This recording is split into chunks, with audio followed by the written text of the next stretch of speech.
Hello,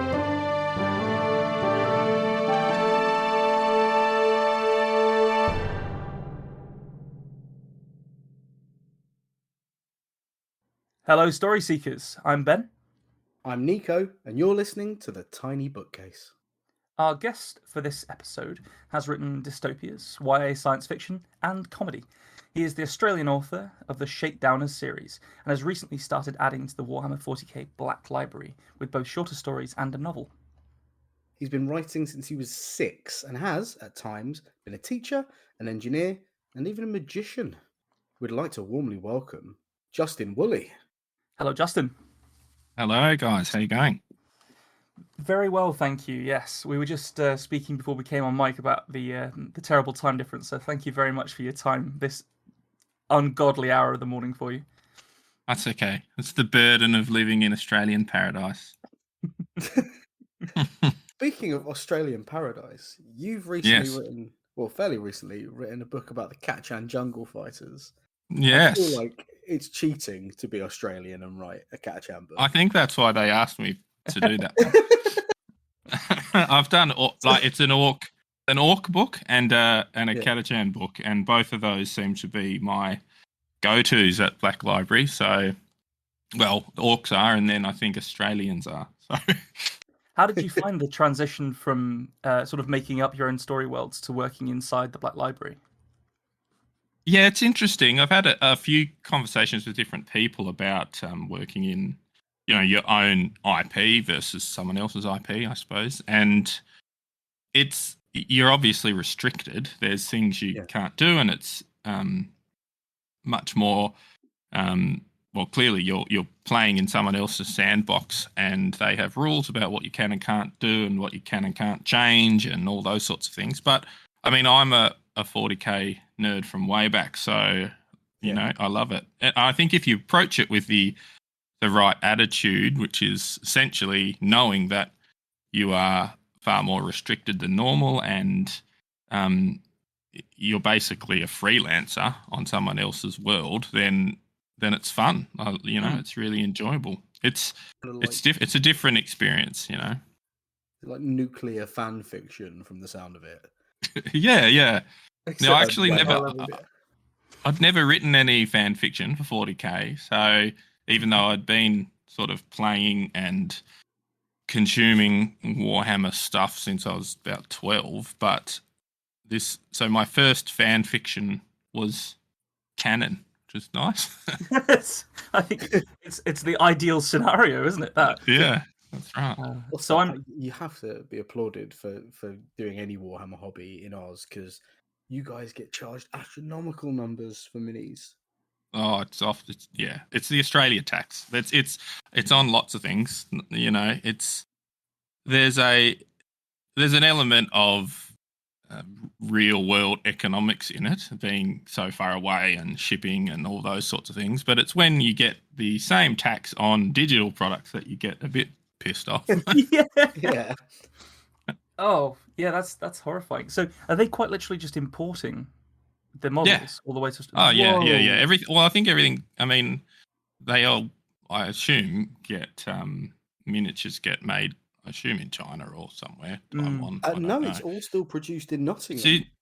Is it all of the minis? I mean, obviously the design studio's there. Oh, well, there you go. So it's got to come all the way from Nottingham. I know the books are now exported, and like the big terrain pieces are. So anything that's big essentially now gets done out of house. But it's one thing that you can actually really laud them for, is that they've kept it all in Nottingham, but it is why it stays prohibitively expensive, because it's just a bunch of dudes in a shed in Nottingham making a multi-billion-dollar corporation run. Yeah. I mean, it is.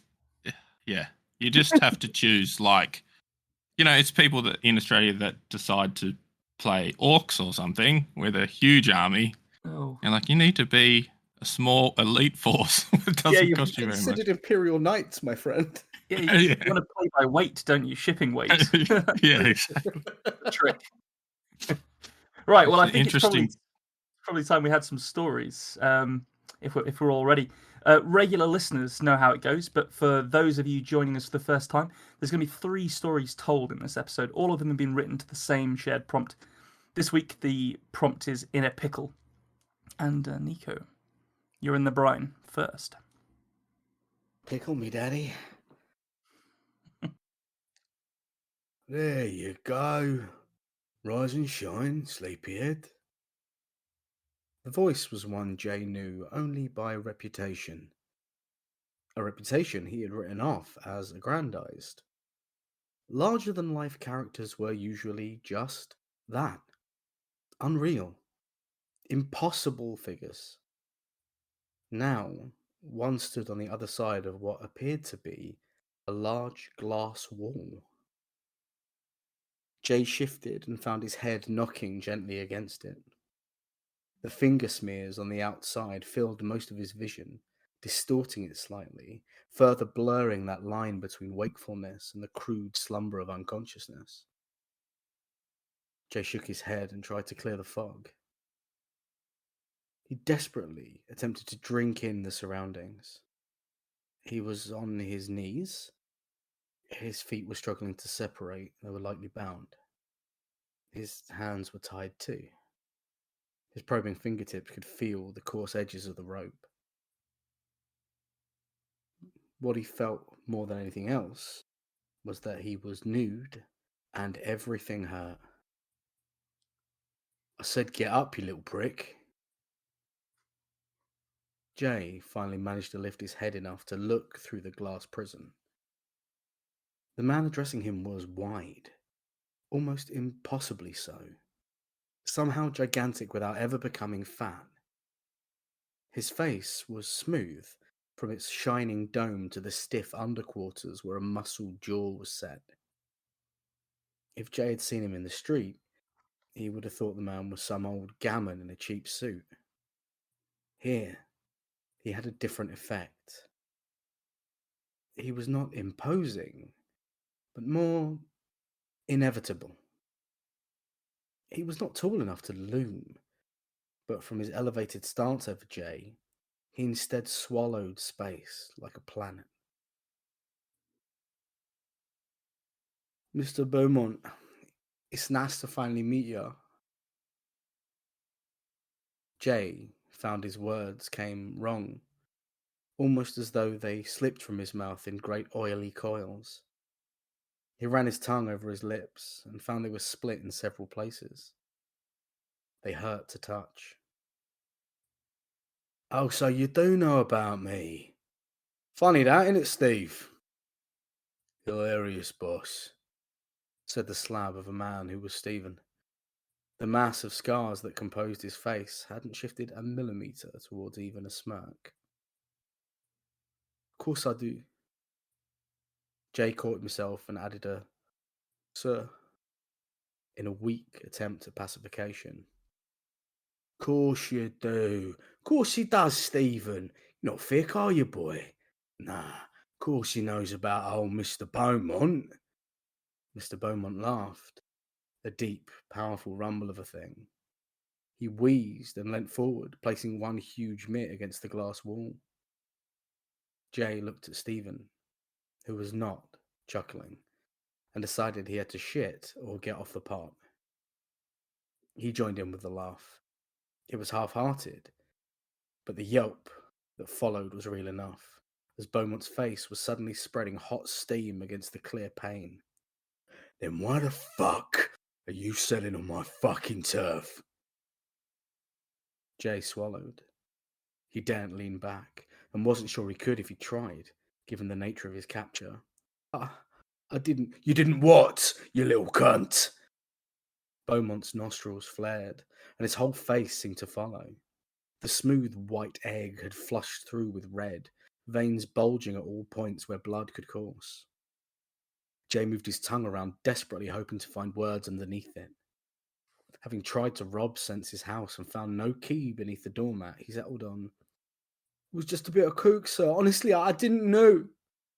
Suddenly, Beaumont had reared up and was seemingly miles from the glass again. He took a white handkerchief from a top pocket and mopped at his forehead. Well, why didn't you say so? Beaumont affected an air of fatherly kindness.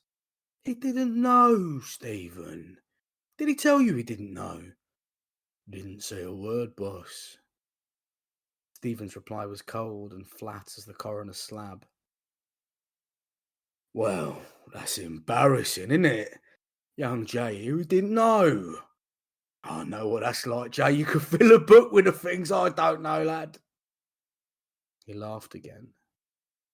Jay was still extremely groggy and felt the thread of the conversation winding around his brain and pulling taut. The blood flow to his reality seemed to be cut off entirely. Thing is, started Beaumont again, Stephen here's gone to so much trouble. All that lovely knife work. You won't even be feeling it yet, I don't reckon. That cocaine you were selling was not bad at all. Numbed you up a real treat. Hardly a surprise you were costing me business. The dark chuckle resonated again. And Stephen, you wouldn't want to deprive him of his pleasures, especially once he's worked up an appetite. You must be hungry, Stephen, after all your slicing. Starved. The word hung like a guillotine's blade. So what are you hungry for, Stephen, my dear boy? Beaumont had turned away from Jay, who was now desperately looking at his body to see that yes, in fact there were slim cuts all over it. Some pink residue still stained the edges of a few, but the work had been done expertly to prevent a bleed out. Pickles. With this word, the guillotine fell, halted halfway, and decided to wait and see what the hell was coming. Pickles! Beaumont clapped his hands excitedly. It was so at odds with his enormous stature it made him seem all the more monstrous. And here we've got our friend in a jar already. Do you know what goes into making a pickle, Brian boy? Oh, it's unbelievably simple. Jay felt the clutches of panic begin to close in around him. He had to get out, and it had become extremely apparent. He began trying to struggle to his feet and found that his muscles bellowed with pain every time he moved one of them. Adrenaline surged through him, and he found his feet, pulling wide several of the small cuts as he went. Unbidden, a scream poured from his lips. It rattled around the confining tube and turned the humming white noise into a sheet of terror that pressed in on him. Beaumont pushed on, the cries of the young man meaningless to him. First thing you're going to want is white vinegar. See, white vinegar is not too sharp and it don't impart too much flavour as perhaps an apple cider vinegar would, or a malt. He mopped again at his brow as Stephen lugged a huge container towards the tube. What the fuck? What the fuck is this? Please, please, Mr. Beaumont, let me go, please. I'll do anything. I'll work for you. I'll kill someone. Anyone you want, I promise. Please. As Jay's voice bounced around his confinement, it made him sound like a child, fear stripping the teenage bravado away. As he begged, the vinegar was upended over a gap at the top of the tube and it gushed over his form. It seemed to squirm into the wounds and set fire to the very meat of him. He screamed at a pitch he would not have thought possible given his age. It was like his internals were trying to escape. Then, of course, you had sugar and salt. Jay slammed himself against the glass wall and felt his wounds split wide, burning fiercely with the sting of acidic fluid. As he pressed, bleeding freely, the sting of the powders pouring onto him began. The unimaginable pain spread to new heights as a relentless tip of dusty salt and sugar mixture left him buried knee-deep in a burning slurry.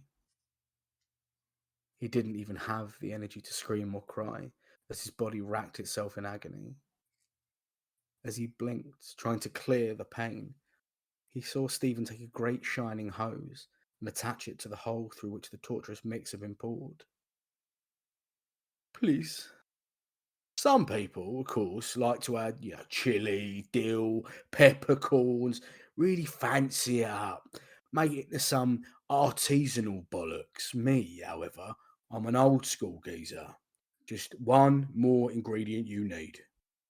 Please, Mr. Beaumont, please. Please, I don't want to die. Please, I'm begging you, please. See, some people do it with cold, of course. But the real secret is to add boiling water. As he said it, a tap was turned, and scalding water began to flood the tube. Jay felt his flesh curl away from it, steam filling his soon-to-be coffin. It filled quickly, but not quick enough for the absence of screams to be noticed when, mercifully, his body gave way and fell into blistering, agonizing death throes. Then, of course, you just leave it to do its work. Ain't that right, Stephen? Spot on, boss, he said, sliding the guillotine's blade home. Fucking chilling. Yeah, Chilling. Oh, it's awesome. very cool. At one point, I wrote down liquid level required, and then as I was writing that down, you said knee deep in slurry. I was like, oh shit, he's ahead of me. He's ahead of me. Very well done. Yeah, that's great. Oh, I'm glad you guys enjoyed it. It was a very strange one to write. It reminded me, like, I don't know, maybe it's just the narration of like a Guy Ritchie film. I was like, this is definitely a scene in some sort of like English gangster movie. With the main character being like a Cockney kingpin, I think I'd quite like to see this as like an R-rated Marvel movie now that they're bringing Daredevil and Co back in. Yeah, I think that I really love the dialogue, and I think your narration is great. Like, it really adds to the story. Definitely. Yeah, a real foreboding presence, that guy. I was just going to say, just a fun character to write. You are right. There's a lot of Kingpin to him, but it's that if you spent any time in East London or sort of Kent or Essex, you'll know so many blokes like this who seem really nice, and it switches on a dime. You know, someone says something they don't like, and it just they just turn into a completely different man very quickly, and then back like nothing happened. And the idea of one of them having this level of sort of mob power was, it's fascinating to me. It's not quite toxic masculinity, is it? It's like capricious masculinity. It's it's pretty changeable and horrid. That was actually where I was going to go, because I particularly like the fact that he would have been the description of him just being another geezer sort of thing. But in that context, the shape of him made him more menacing, despite the fact that he wasn't necessarily. I don't know. It's like you look at your captor through different eyes, don't you? Yeah. Yes. No, I thought it was really nice. I think. Yeah, go on. I was just going to say, one thing I sort of noticed was lots of that good sense, like when he's essentially being pickled, cut, and the different things going in, all that, like a real sense of sensory feeling of what that guy was going through with the like cuts and the acidic like feeling, and I really love that. I think like one thing I guess I learned early in writing is what Chuck Palahniuk refers to as writing on the body, he calls it, where he writes like as in you can not what's happening but what you could feel if it was happening to you, essentially. So he's like, you don't say, oh, I have a headache. You talk about what that feels like with the pounding or the whatever, and the same with cuts. And I think that's a really invaluable writing tool, essentially, being able to do that well. And I think you definitely can. It was awesome. Thank you, man. I think it's actually harder to do in first person than it is in third. Like it's great in a third person. You can say they experience this, the other person goes, oh yeah, I know what that's like. Oh, but I think in first person it becomes like you wouldn't internally narrate. Because in your internal narration, you'd say, "Oh God, I've got such a headache," or you'd be like, "Ah." Yeah, it's just exactly. Capital A for pages. Yeah. Oh, I think I broke my leg. Turn 3 pages, then the story continues. Writing on the body. That's a really good point. I think the only like my like main note would be that I'm not entirely sure the guillotine imagery works for you. Yeah, I could be you're right. wrong here, but it feels like because it's sort of you need a different kind of imagery or to remove or to lose that entirely. I think because Do you know what yeah if I just had it at the end, like took it out earlier, I may change it to something like screwed the lid closed or something, or but maybe it just doesn't need it at all. It might be. I Yeah. think it's that a guillotine. At least I envision that as happening fast, and quite Yeah, uh, mercifully almost. Whereas this yeah. is not that at all. yeah, That was basically the root of my point because at one point you described that it starts and then it stops. So really, at that point, the guillotine is probably not useless because it would still kill someone, but it's not really a guillotine at that point. Like as Justin yeah. says, like the big thing about guillotine is it's a really heavy weight coming to a sharp point and it falls very very quickly and just snaps your head right off. Mm. So but and at one point you started talking about like slipping a noose around his brain, I think. So we're getting Yeah. like different kinds of death sentences being carried out on him, which works because he's being executed very brutally.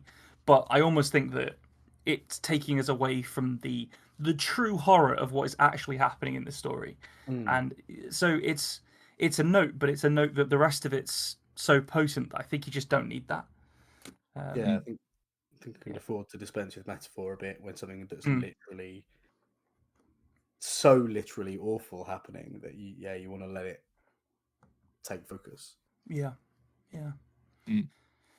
But overall, I It was really, great. really enjoyed it. Yeah, I enjoyed it. Yeah, I really enjoyed it. I was definitely just sitting back and enjoying the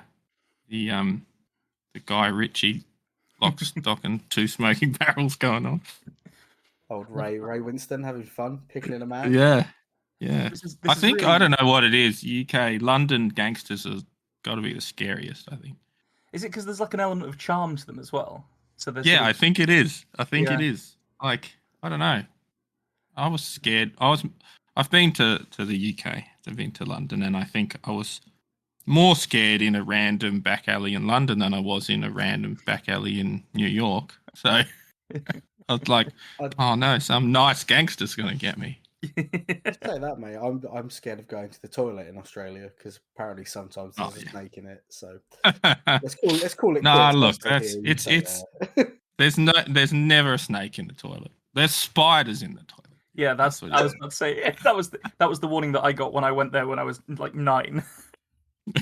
Yeah, Cue me checking the loo for spiders for the rest of my life. So thanks, Australia. I think you just.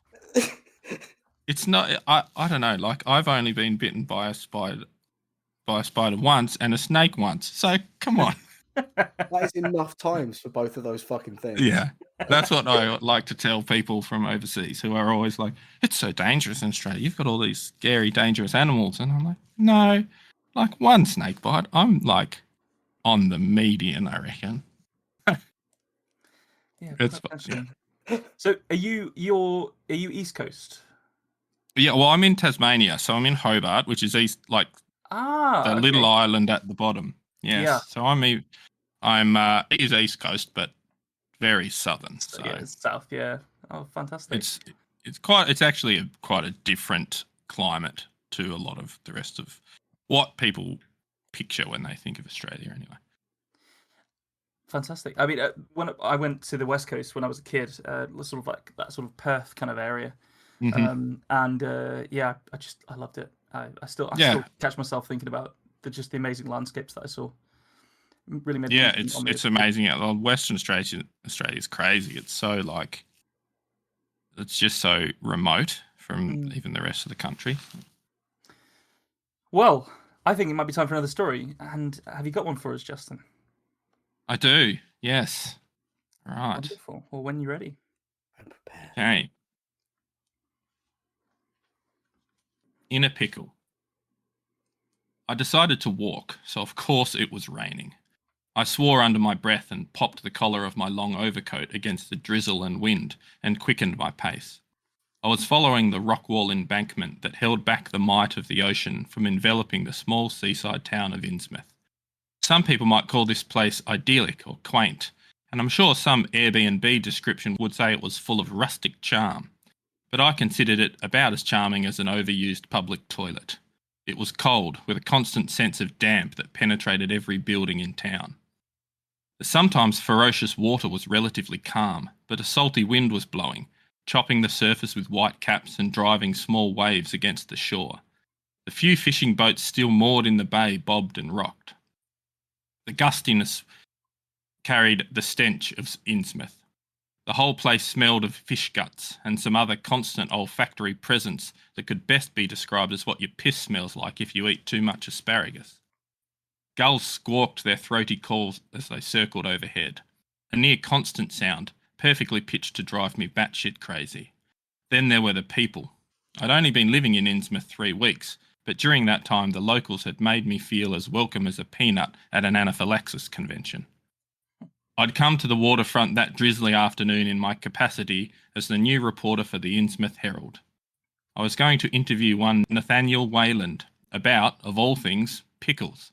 Fucking pickles. Every year, Innsmouth hosted the annual New England Pickle Competition, and Nathaniel Wayland had won it for the last 17 years straight. Barely 6 months ago, I'd been a political reporter for the Boston Globe. Now, I was the only reporter for a small-town paper used mostly to wrap the catch of the day, and my dynamite story was finding out the secret to pickled success. Wayland's house, one of the few private residences remaining along the Innsmouth Wharf, was a thin 2-storey home of salt-stained wood. Ancient cray pots and coils of rope lay scattered on the front porch. The place looked derelict and abandoned, but I knew, unfortunately, I wasn't that lucky. I climbed the steps and rapped on the door. After hearing a shuffling inside, there was the sound of several bolts unlocking and chains sliding free. When the door opened, it was all I could do not to reel back and gag. There could be no doubt the sulphuric odour that seeped through the entire town originated in this house. The man who'd opened the door smiled crookedly. His sunken eyes were grey, as if something had leached all the colour from them. His teeth were rot brown, and he looked emaciated. His paled skin stretched like an almost translucent lampshade over a withering frame of bone. His unkempt white beard was stained yellow around the mouth. "You must be Mr. Wayland," I said, wishing I couldn't taste the air. "I'm Jack Carter with the Innsmouth Herald, here to talk to you about your award-winning pickles." "The gulls are in," Wayland said. Storm brewing out there. Drives them inland." "Right," I said. "May I come in?" Wayland grunted a reply as he turned. I followed into a small sitting room, the only furniture 2 gnarled chairs and a broken table. I sat where Wayland gestured, taking out the small Sony voice recorder I'd stolen from the Boston Globe when the guillotine came down on the print industry's neck and I'd been Antoinetted like so many other journalists. "Do you mind if I record?" I asked. Wayland shrugged. "This will be the last time I enter. Means little to me if my recipe is out there now." "This will be your last year?" "Oh yes," Wayland said. "This is the year I finally get it right." "Well, I understand you've won the competition for the last 17 years. Seems to me you've got it pretty right already." "Do not underestimate the difficulty of what I am trying to achieve, boy," Wayland said. "Scores have tried down the long years since the mad Arab Abdul al-Hazred first transcribed the knowledge delivered to him from the dream realm, from those eldritch forces from the deepest abyss who clawed their way out from what writhing chaos exists beyond the 4 dimensions of our universe." "Sorry," I said. "You are talking about pickles?" "Yes, pickles. It was only I who realised the gateway for the coming of Yog-Sothoth must be opened from inside one who is alive. It was only I that discovered the way to distill the essence of what is described on the 751st page of the Blessed Necronomicon into a pure brine of blasphemous brilliance. I have been pickling a cucumber in that brine for 76 long years, and this very night it will finish, ready for 11 o'clock tomorrow, when they taste the pickle that will change the world." I stared at the man opposite me. He had grown animated. His grey eyes, previously so dim, were alight with madness. As far as I was concerned, the only thing being pickled around here was the brain of one Nathaniel Wayland. "So," I said, figuring I'd be able to at least write something interesting about this encounter, "can I see your magic pickle?" Wayland smiled, a lunatic grin that revealed yet more dark teeth and the white, putrid gums that barely held them in place. You wish to see? Your curiosity may find more than you bargained for, but come then, come. Wayland led me to a trapdoor in the wooden floor of the hallway. He bent and lifted it, revealing a dimly lit staircase. He descended into the dark, and after a moment of hesitation, my curiosity unwisely drove me on, and I followed. The space below was more cavernous than I'd imagined. We'd entered a large circular room of stone walls with a monolithic altar rising in the centre. The space was lit by oil lamps positioned around the circumference, and seemed to be some maniacal juxtaposition of temple and laboratory. All around us was scientific equipment, ancient twisting runs of blown glass and copper steels, balancing scales and bottles upon bottles of chemical concoctions with long faded labels. Bookshelves were piled high with leather-backed tomes and ancient grimoires ready to disintegrate at the slightest touch. On the altar sat a single glass jar, a gnarled pickle floating inside a yellowish liquid. "Behold!" Wayland shouted, his arms wide. "Yes," I said, about to declare that I was indeed beholding a pickle, when the trapdoor above slammed closed as if caught by a sudden gust of wind. Wayland's eyes went wider, still with his lunatic energy. "They have come," he whispered. "You will bear witness." And that, to be honest, is when I felt a bit of a shift in the situation. Perhaps it was the fact that I was locked in the cellar with a Dr. Frankenstein of the pickling community, or the sudden plunging temperature, but I was unashamedly growing frightened. It didn't help that Wayland had begun chanting in some shrieking unknowable tongue either. Then came the grey and black figures, just flashes of movement at first, but then they took shape. Shadows were moving on the wall with absolutely nothing to cast them. They gyrated, pulsed, shook as if in seizure. It was difficult to follow any single shadow as they merged together and then apart, a crowd passing each other in 2 dimensions. It was clear the shadows were figures. They were humanoid, just not human. "They have come!" Wayland's mad voice screamed. The smoky figures moved faster, working into a frenzy as they orbited the circumference of the circular room. Their motion was maddening to watch, and then, without warning, they leapt from the wall and rushed like diving pillars of smoke into the jar in the centre of the room. The pickle inside began frantically bumping against the glass.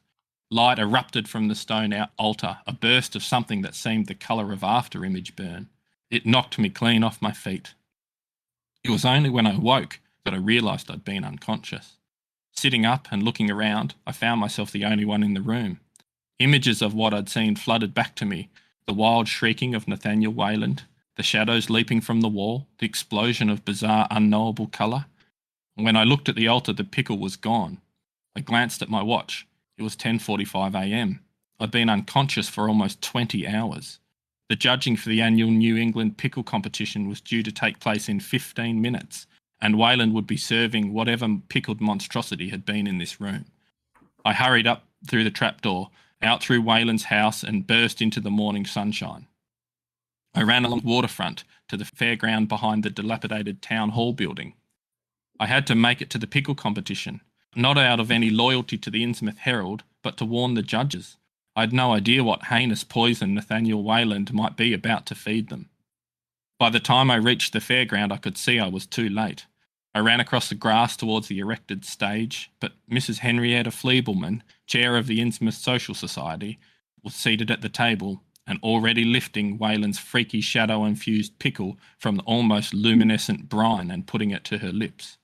"Stop!" I shouted, but she was already biting down. A fine spray of juice ejected from her mouth as her teeth crunched into the 76-year-old pickled vegetable. Mrs. Henrietta Fleebleman chewed.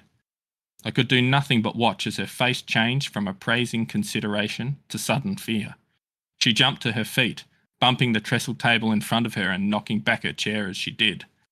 Her body went rigid, her arms shook, and her head twitched to the side in aggressive jerks. Her head suddenly flicked back, and her mouth opened as she howled at the sky. It was a sound no human vocal cords could make, unless maybe they were played with a violin bow. Out of her mouth came a twisted, writhing mass of shadowy figures. The other judges began stumbling away off the stage. Onlookers screamed and ran. Mrs. Fleebleman's jaw opened wider and wider until it snapped, and as more of the impossible phantom creatures spewed out from inside her, her entire head tore open in shreds. Multiple splits continued down her neck until her torso erupted in a spray of ichor, and a deluge of unearthly shadow creatures went howling into the air.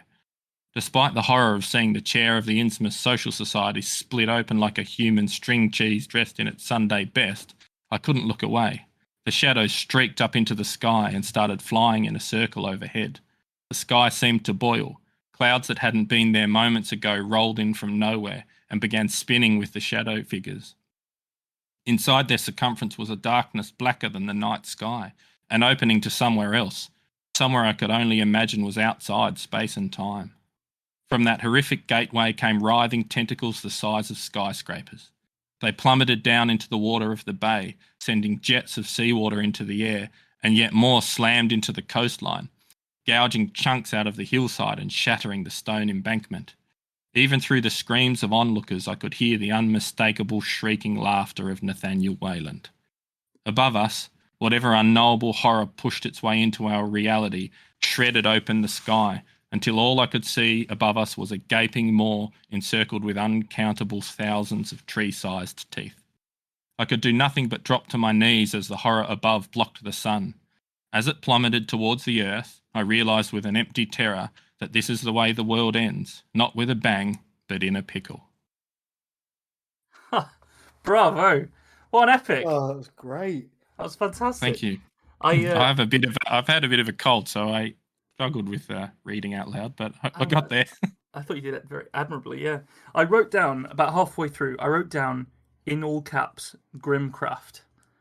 Yeah, because it's you captured Lovecraft storytelling devices and lexicon beautifully, but also injected humor and actually actually went on to describe a lot of the things that normally would be sort of told in second hand or third hand in a Lovecraftian story. Yeah. That was I felt like that was a real tour de force. Actually, it was so. You sort of rattled through the gears of description, like from the start. That I almost started writing down the descriptions that you were giving of the sea because they were foreboding and also really, really competent. And then it started to get more and more extreme, and you just would push straight through those gears with like no hiccups or problems. Like you brought the tone with you the whole time. Thoroughly enjoyed it. Thank you.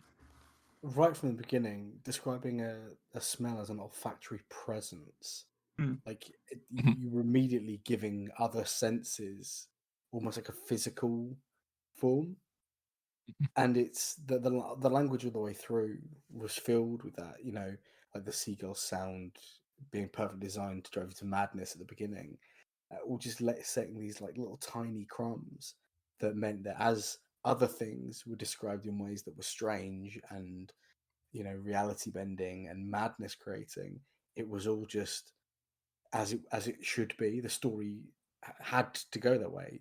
It was this terrible world ending inevitability, but told through such a great lens of dark humor. I absolutely adored it. I fully thank agree. you. Yeah, that's really good. Yeah, I've been on I've actually got a plan. No, nothing nothing on the page yet. But to write a Lovecraft comedy, and so I was sort of figured this was a good excuse to play with some of those ideas. So. I would read that. I would. Yeah. If you went on a larger scale with that, I think that would work really well, because that felt like you had identified and pushed into a niche that I haven't really experienced before with Lovecraftian stuff. So it's really good. And the thing that I was marveling at really was that you were injecting humor without losing the tension, which it's extremely admirable. I think it's very well done. We often get these. No problem at all. We often get these odd links between stories, but we haven't had an obvious one for a while. But the both of you mentioning guillotines like that is... Yeah, I actually was thinking that. Yeah. It's quite... Yeah. I mean, I won't give anything away about mine, but that is pretty weird. And I really enjoyed Antoinetted as a verb. Yes. I thought that Yeah, was I like Yeah. to make up words. Good fun. it is your right as a writer. Yeah, Yeah. I mean, You there's. really are going to fit in around here, man. I'm telling you. This. I think so. You're one I of think us. so. Yeah, I almost don't have anything more to say about that because it was just so strong that I feel like we'd just be waxing lyrical at you for a while. But did you find anything in But I feel particular? free to do that. Yeah, yeah. But what I would quite like to know though is like, did you find anything particularly challenging about finding that line of comedy inside the horror and the Lovecraft?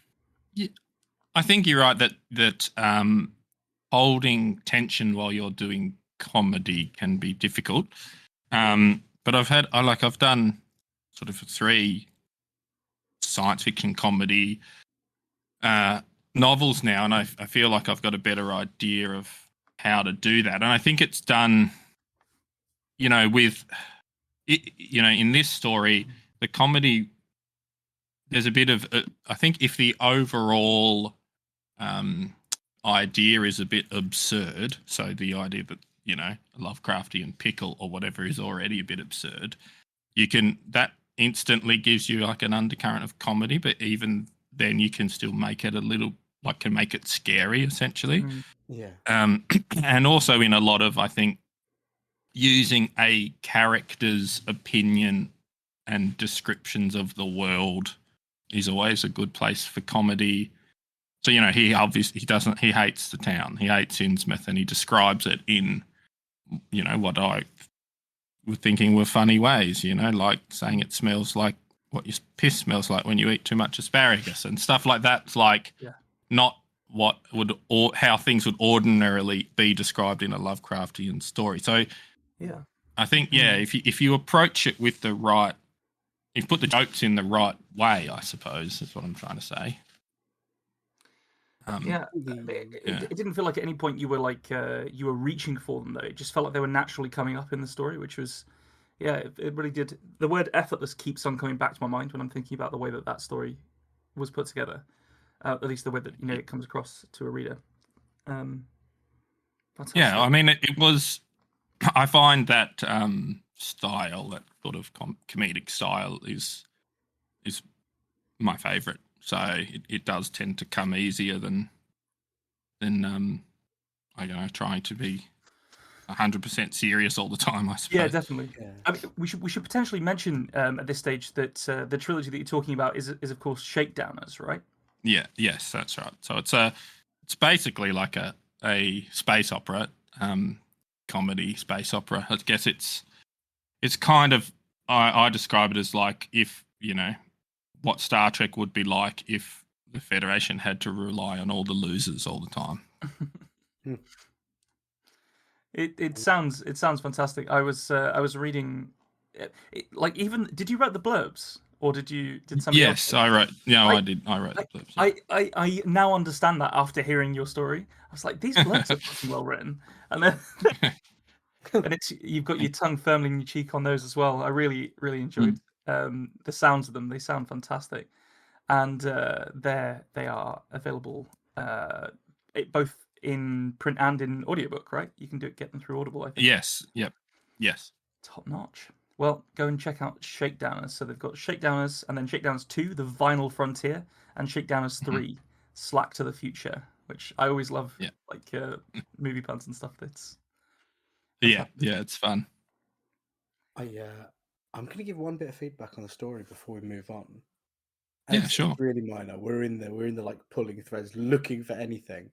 I think naming the town as Innsmouth as early as you did possibly detracts from the earlier rug pull stuff.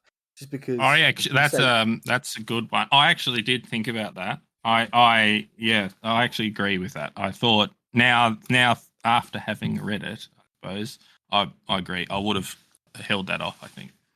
Yeah, I think it's fine for the town to be Innsmouth, but when you say it early, anyone who knows there Lovecraft. Yeah, they're Lovecraft. Okay, so yeah. all right, what fucky thing is going to happen in this fish town?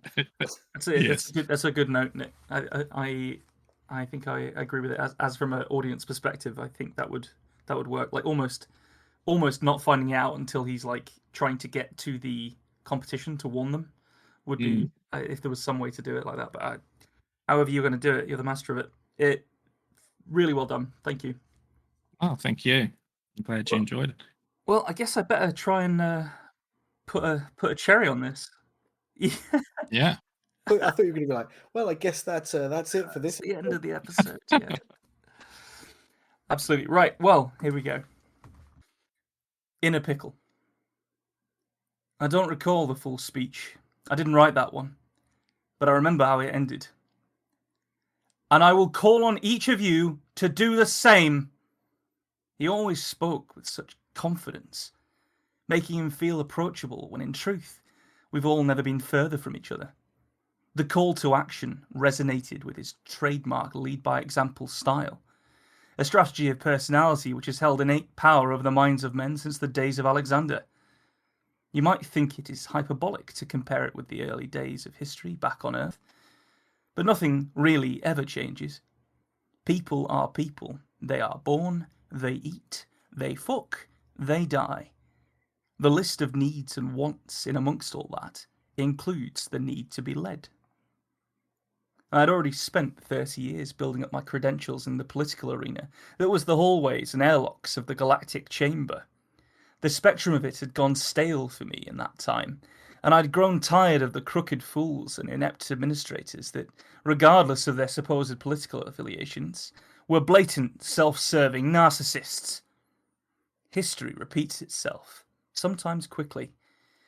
George Gemmell was history starting again. A fresh face. We called him GG. Appearance has always been important.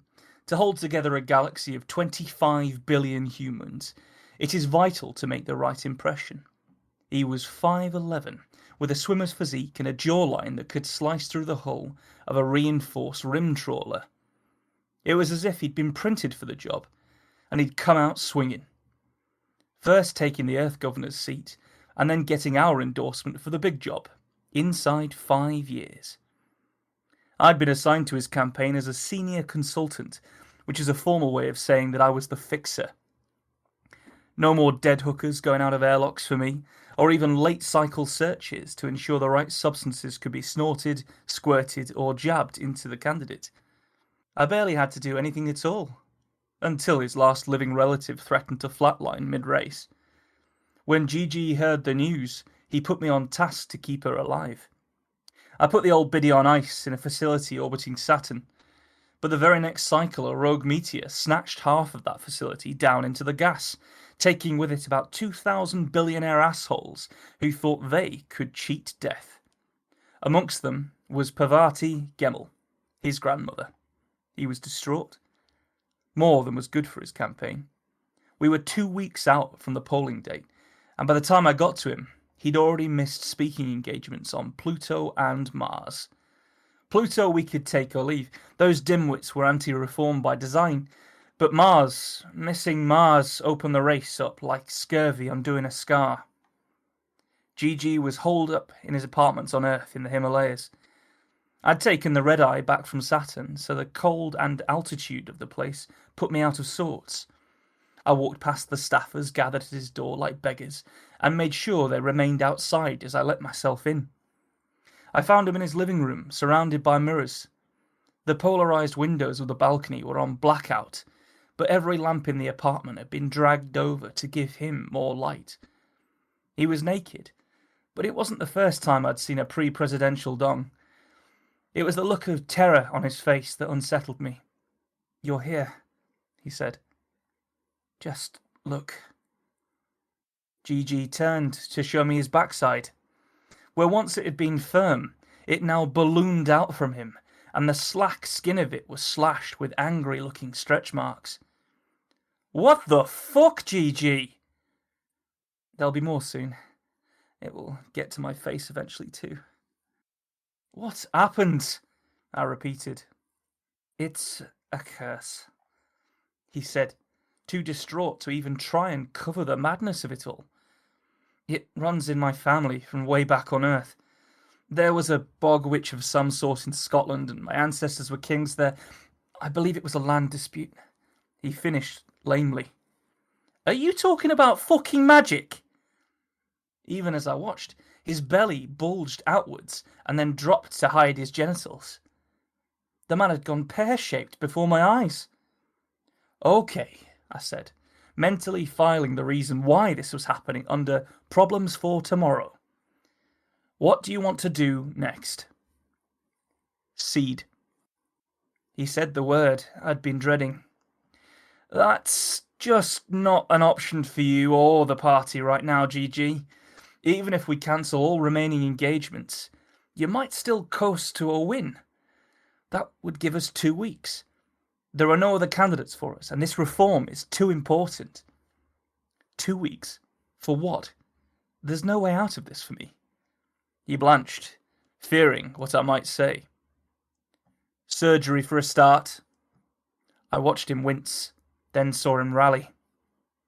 Make the calls.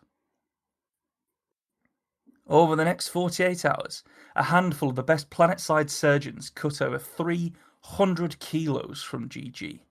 Again and again, they would almost be ready to seal the wounds they cut the cursed fat from, only for it to start to grow back.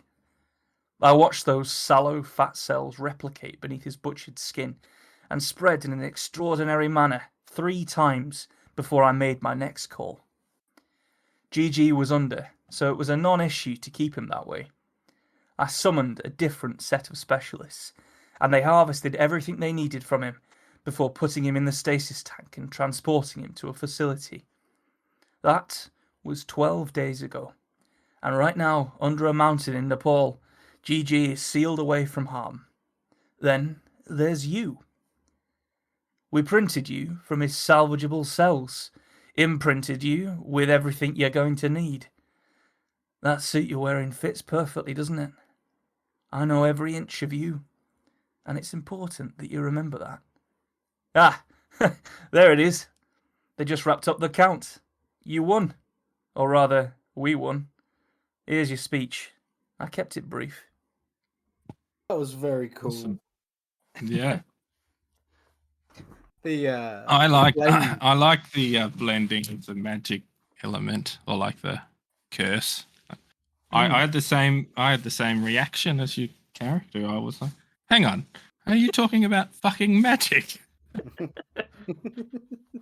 Very much so. So, did he literally run to fat? Because he was running for a... I guess you could look at it that way. I was focusing too hard on the sort of magical element of it, combining with the SF to really widen my scope beyond that. But I was thinking like in the beginning that I was fully on board with a grounded sci-fi, real planets, all that stuff, and then you threw that curveball. I enjoyed that. Yes, I would say this is fairly atypical for me. Okay. To sort of take a very weird fusion genre and go for it.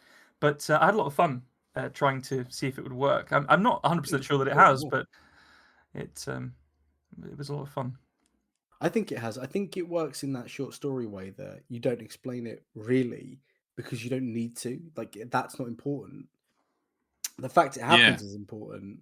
Like, I think if it was in a longer narrative form, you'd have to like go into like what the witch was and how can we break the curse. But in this kind of like little bite of narrative, it's great to have a magical problem and a character who's looking at it like, yeah, okay, that's outside of my deal, so I'll just deal with this how I deal with things. Fuck that. Like, I'm always on board for that. In terms of magic stuff, okay, dragons, no, that bollocks. Right, what else?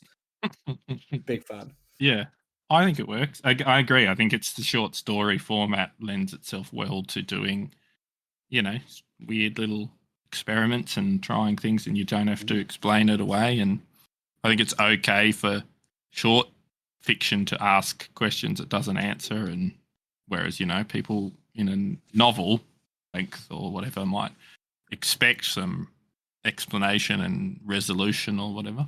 Yeah, I think that's a fair point. If they were kings or something, it's like okay, yeah. that's fine. Yeah, there's a witch. Yeah, burn the witch. I guess for him this was like maybe a family history from 1,000 years ago, so it's sort of that's necessarily vague, but the effects of it are real as he sort of shows. I definitely was Batman.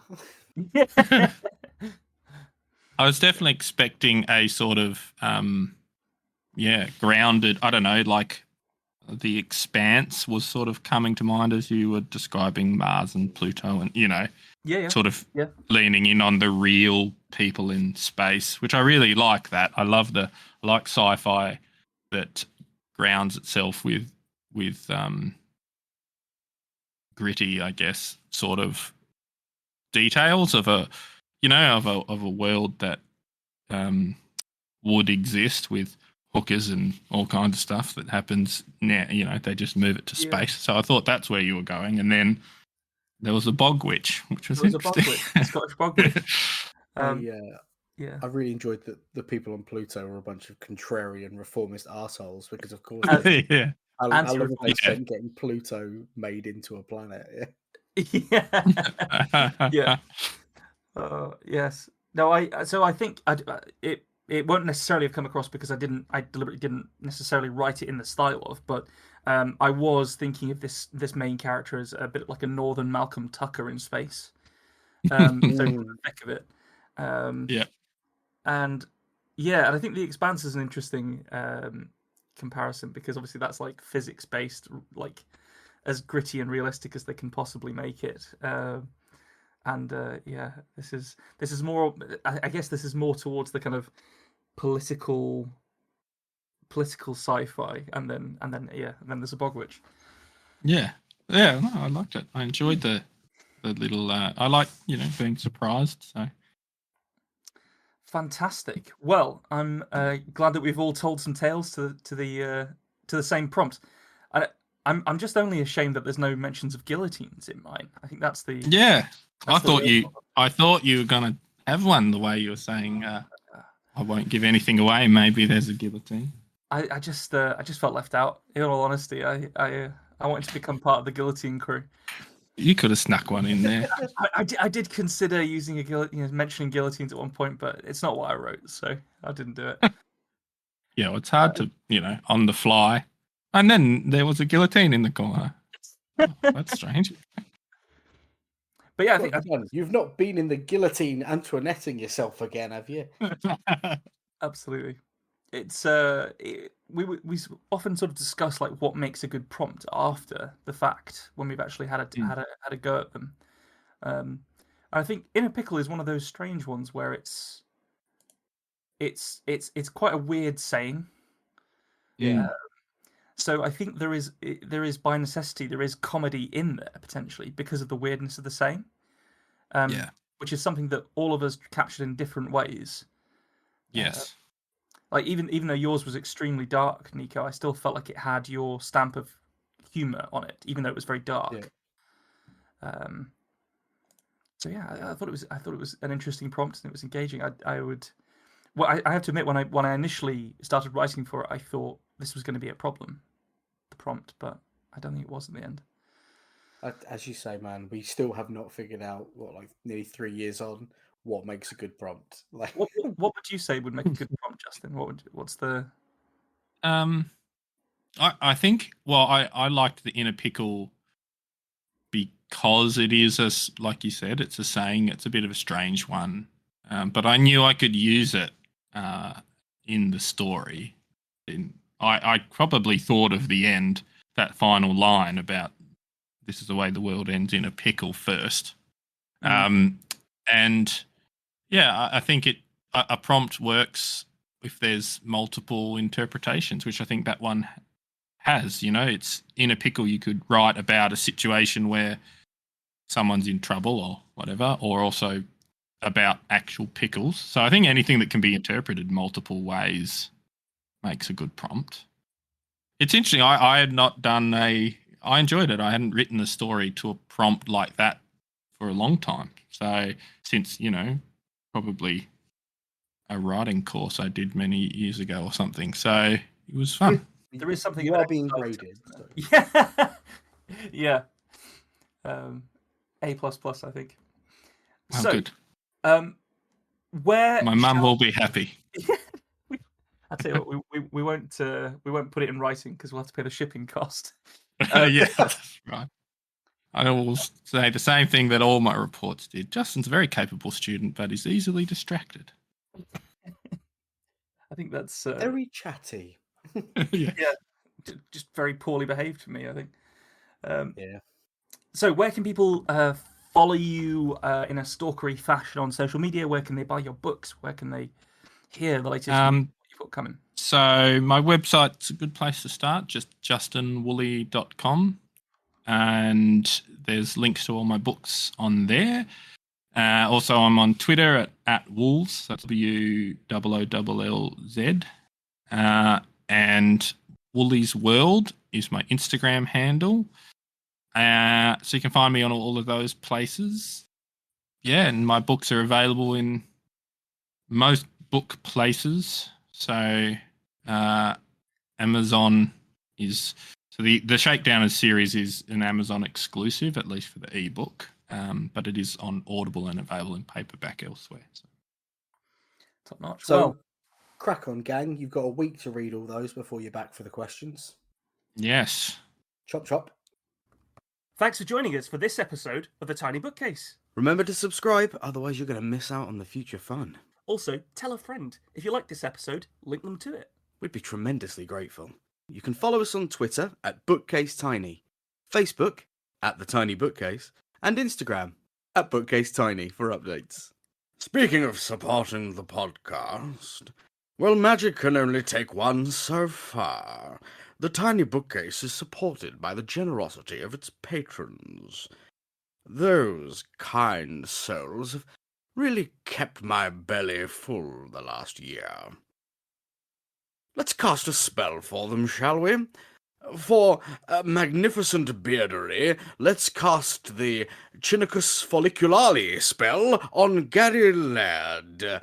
For rich ginger tones on their scalp, let us cast the Orangi Hedondo spell for Scott Byrne.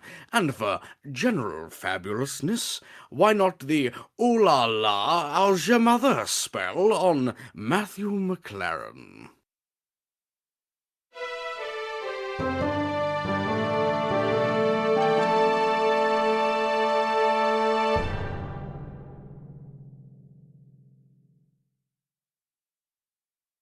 How do you come up with that shit, man?